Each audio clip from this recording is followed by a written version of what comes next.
Hey guys, welcome to the Liberal Hive Mind, a channel solely focused on exposing the abundant hypocrisy of the left. So this is the second video that I record today, and it's literally the exact same topic, maybe slightly different, but kind of the same thesis as the video that I just recorded. We're ordering a double. The question is, what's on the menu? It's a nice, big, beautiful dose of Democrat 5-alarm panic. Folks, the blue anon lefties are not okay. They are not okay. And the question is, where do you go? Where do you look to get to that conclusion? Well, the answer is very clear. You simply turn on the TV and switch it to MSNBC. How exactly are they doing at MSNBC? Are they okay? I know the news cycle hasn't exactly been favorable to your average blue anon conspiracy theorist at MSNBC. The indictments are falling flat on their face, pretty much not doing anything, not moving the needle. If anything, moving the needle in Donald Trump's favor. Joe Biden continues to crumble, embarrass himself. Support for Joe is falling off at record pace. And a poll from ABC/Washington Post just released for the public suggesting that Donald Trump is up by double digits, by 10 points over his Democrat opponent, Sleepy Creepy Piss Pants Joe. You know, it's not exactly an environment where lefties would be cheering. Nope, it's a time of leftist panic, and boy, is that exactly what's happening. Let me show you guys what I mean by that. Let's take a look at what's going on at MSNBC. We got some stuff to get into, so let's roll the tape. Alright folks, at least you gotta give it to the blue anon lefties at MSNBC. They don't exactly hide the way they truly feel. They may be dishonest in the way that they present the news, but they certainly aren't dishonest in the way that they present their emotions.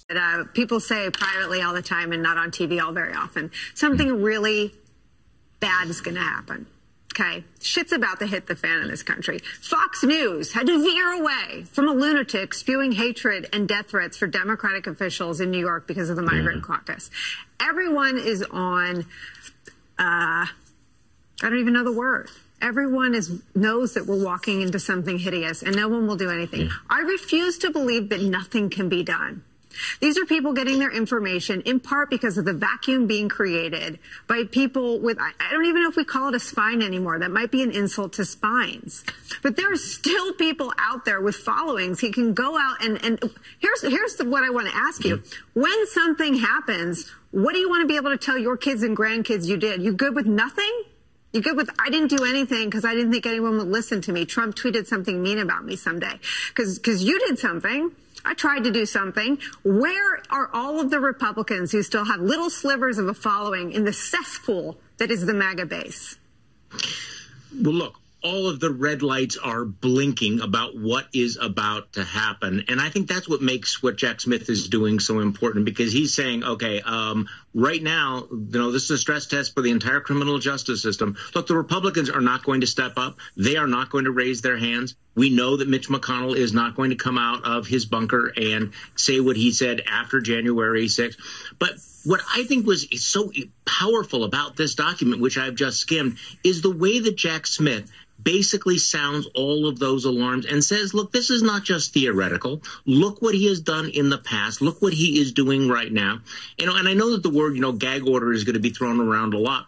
But what he's really saying is that Donald Trump needs to be held to the same standard of that any other criminal defendant would be held to, but also to alert the court to the extent of this campaign to discredit and attack and demean judges and jurors and prosecutors, to discredit the entire process. This is not just one trial among any. Donald Trump is not just one defendant among any. This is a former president of the United States who is prepared to call out the furies, who is prepared to stoke violence, to tell people, come, because it will be wild.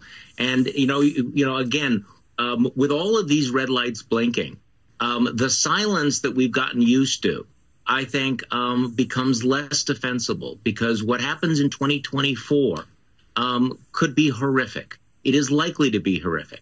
And all of the people that enabled it and rationalized it and looked the other way ought to be held to account in some way, at least in their conscience, if not politically.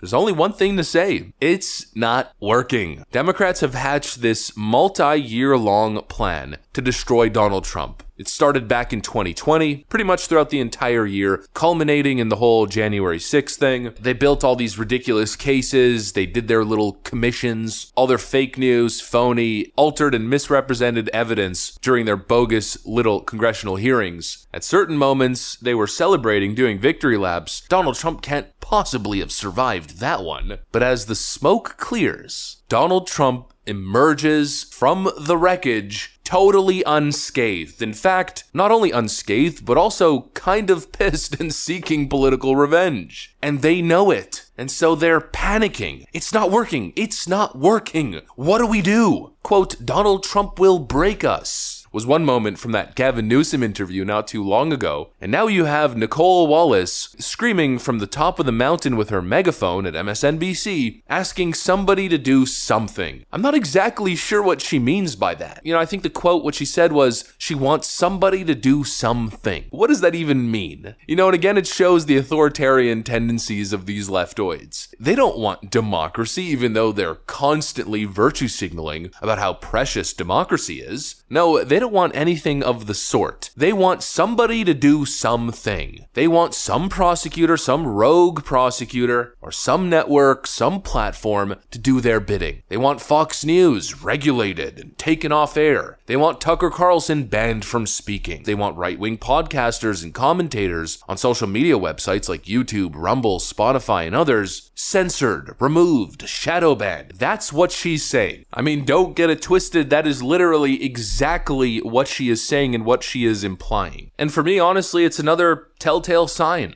It's another litmus test. You know, that is the way that blue anon Democrats act when they are losing. Back in 2016, I mean, that's pretty much when it all started, right? They didn't think Donald Trump was a threat at all. It was pretty much impossible that Donald Trump could win. Hillary Clinton was in, 99% chance that she wins the presidency. Then she lost. And what was the response? A huge, tyrannical, authoritarian play from the leftist side, working with tech companies to suppress information, to deplatform their opponents, working behind the scenes with the intelligence community and with foreign spies to bring down Donald Trump and anyone in his orbit. You know, all the issues that we deal with when it comes to free speech and whatnot all spawned post-2016 Trump victory era. Whenever they are losing, they throw a tantrum and essentially call for more regime control. Because obviously they know that if they don't control the means of information or the flow of information, then they lose their power. They lose their ability to win without a strong candidate. You know, they don't have a Barack Obama or a Bill Clinton right now. They have this guy. And the only way this guy wins is if you're not allowed to question. Is if only one narrative is allowed to survive, and that's their narrative. And anything else